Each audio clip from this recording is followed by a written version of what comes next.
بیکار ہیں آنکھیں، ان سے اگر مدینہ نہ دیکھا تو بیکار ہیں آنکھیں، اور میرے نبی کے جیسا کوئی آلہ نہیں ہے. بولو اور کس کی زبان میں بتاؤں؟ چلو تمہیں بریلی لے کر چلتا ہوں. ہم سب کی شان، سنیوں کی جان، بریلی کا پٹھان امام احمد رضا خان واقع بریلی پکار ہوتے کہ سب سے اعلیٰ مولا ہمارا نبی، سب سے اعلیٰ مولا ہمارا نبی، سب سے والا والا ہمارا نبی. اب تو بریلی کے رضا نے کہا ہے کہ سب سے اعلیٰ کس کا نبی؟ بولو زور سے بولو، سب سے اعلیٰ کس کا نبی ہے؟ ہمارا نبی. تبھی تو ہم نے کہا میرے نبی کے جیسا کوئی اعلیٰ نہیں ہے، میرے نبی کے جیسا کوئی اعلیٰ نہیں ہے، رضا کے جیسا کوئی نرالا نہیں ہے. اور اس کے ایمان کی تجوری خطرے میں ہے، اس کے ایمان کی تجوری خطرے میں ہے. جس دل پہ بریلی کا تالا نہیں ہے، جس دل پہ بریلی کا تالا نہیں ہے. عزیزان ملت اسلامیہ، دنیا کے اندر تین چیزیں بہت ضروری ہیں. پہلی ڈیوٹی، دوسری کوالٹی، تیسری ریالٹی. یہ تین چیزیں بہت ضروری، ان کے بنا آدمی بیکار ہے. لیکن ڈیوٹی چینج ہو جاتا ہے، ڈیوٹی بدل سکتی ہے. آج میں تقریر کر رہا ہوں، ہو سکتا ہے کہ اپنا بزنس کرنے لگوں تو یہ ڈیوٹی چینج ہو گئی. کوالٹی چینج ہو سکتی ہے. مجھ میں سنانے کی کوالٹی ہے، تم میں سننے کی کوالٹی ہے. اگر مجھ میں سنانے کی کوالٹی نہ ہو، تم میں سننے کی کوالٹی ہو، تو بتاؤ بات بنے گی؟ ہرگز نہیں بنے گی. دونوں طرف کوالٹی ہونا ضروری. مجھ میں سنانے کی کوالٹی ہونا ضروری اور تم میں سننے کی کوالٹی ہونا ضروری. لیکن یہ کوالٹی بھی چینج ہو سکتی ہے. کیسے؟ مثال کے طور پر ابھی میں یہاں سے بائک لے کر نکلوں 120 کلومیٹر فی گھنٹہ کی رفتار، اور ہر میں جا کر ایکسیڈنٹ ہو گیا، تم کہو گے مولانا صاحب بڑی خاصو تقریر کرتے تھے، بڑی زبردست تقریر کرتے تھے، بڑے بہترین خطیب تھے، ہندوستان کے ماہر آپ خطیب تھے، لیکن افسوس ان کا ایکسیڈنٹ ہوا اور وہ چل رہا. ایسے ہوگا نا. تو ہم جب انتقال کر جائیں گے، ہمارے کفن کے ساتھ یہ سارے رقم کی سمیٹ کر قبر میں چلے جائیں. کوالٹی چینج ہو گئی لیکن ریالٹی چینج نہیں ہوتی. جو حقیقت ہوتی ہے انسان کی وہ کبھی چینج نہیں ہوتی. تو میں یہ تمہیں بتانا چاہتا ہوں کہ میرے آقا نے ارشاد فرمایا تھا، من عرف نفسہ فقد عرف ربہ. یعنی جس نے اپنے نفس کو پہچانا، جس نے خود کو پہچانا، اس نے خدا کو پہچانا. سنا، جس نے خود کو پہچانا اس نے خدا کو پہچانا. لیکن ابھی جانے ملت اسلامیہ اس حدیث سے ہمیں کیا پتا چلا کہ ہم اپنی حقیقت پہچان سکتے ہیں. یہ ہم اپنی حقیقت پہچان سکتے ہیں.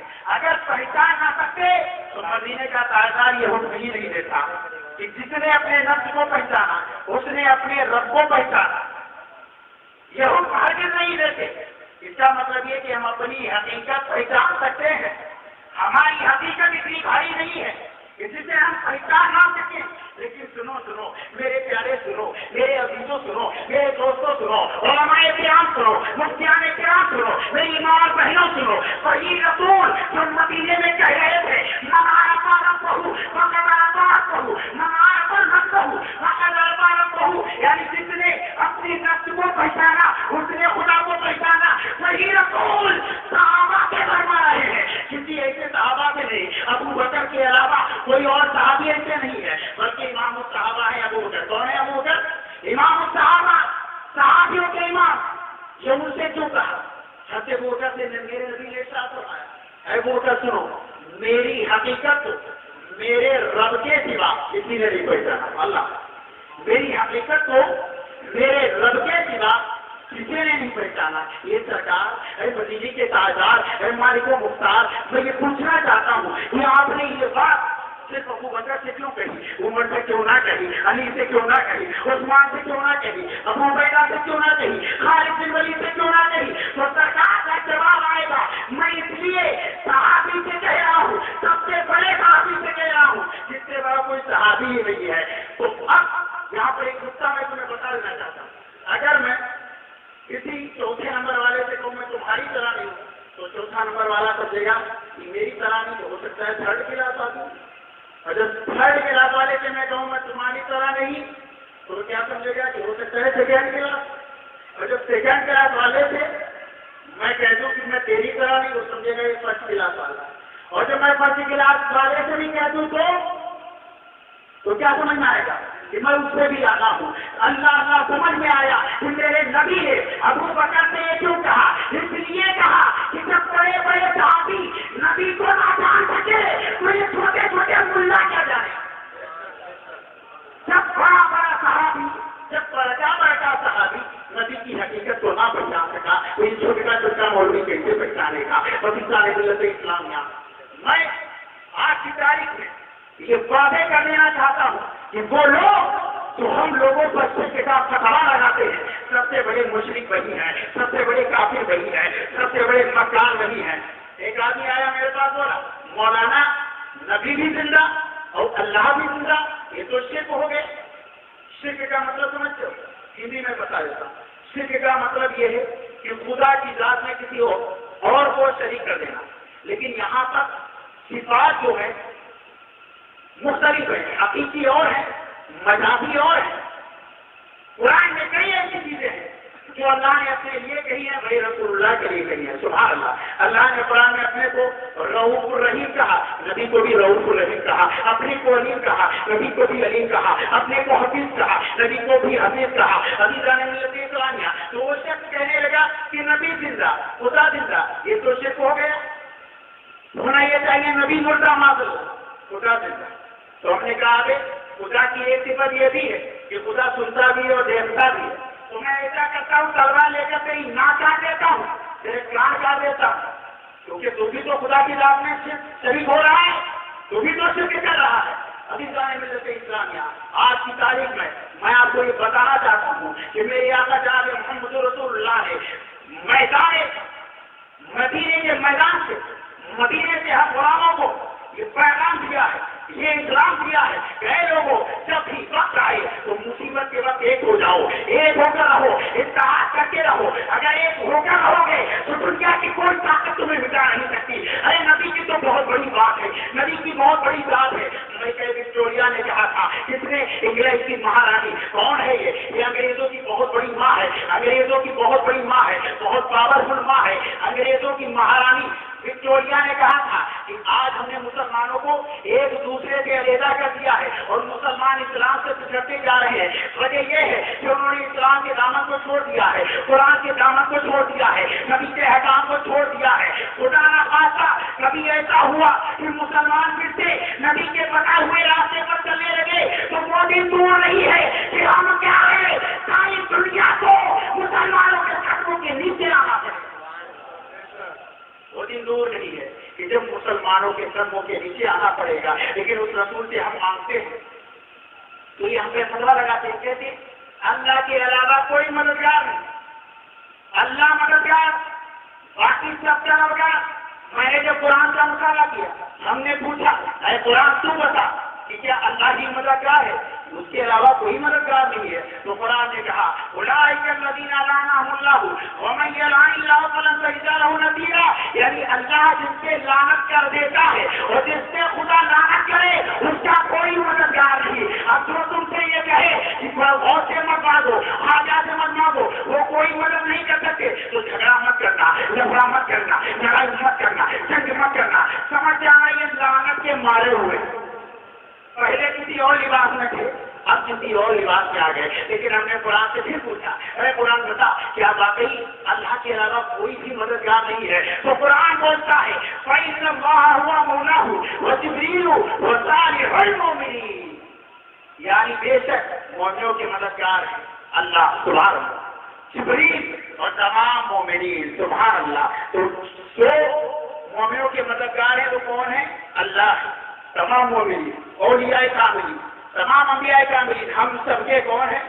مددگار ہیں۔ اور جس کا مددگار نہیں ہے سمجھ لینا یہ لعنت کا مارا ہوا۔ آپ دیکھتے کہ ہمارے ہاتھ میں بات ہوئی ہے، ایسا باقی ہے۔ اسلام کے فرض کتنے بتاؤ؟ 5۔ پہلا کیا ہے؟ نماز، روزہ، حج، زکات، یہ 5 فرض ہیں۔ اور پنجتن کتنے ہیں؟ 5۔ ایسا سنیو